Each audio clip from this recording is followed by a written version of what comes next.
अरे कहाई ना अतल ठंडा सरवा जाई ना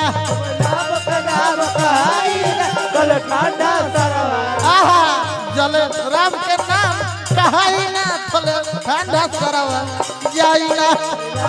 राम कहाई ना तल ठंडा सरवा जल राम के नाम कहाई ना ई ठंडा सरवा जाई ना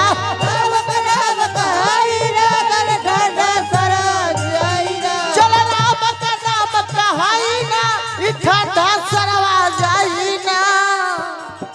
जल ठंडा ना जाई तो जल ठंडा सरवा जाई ना तले ई दहिया ना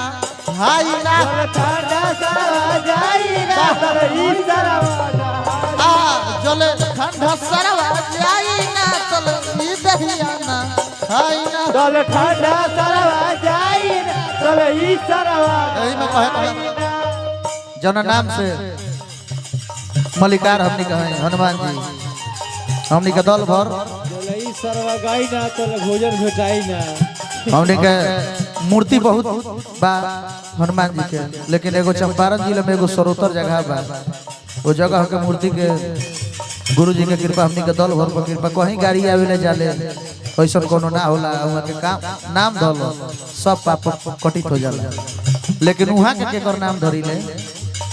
तब बोलो श्री राम जय राम जय जय राम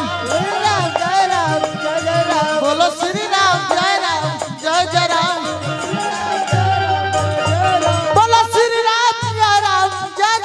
बोलो श्री राम जय जय राम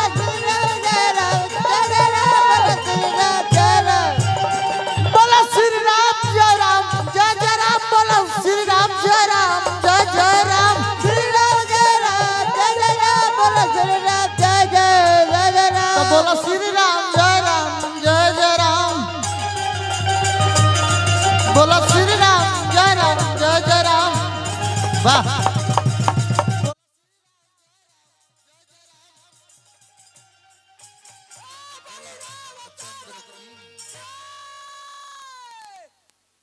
सेवा समाज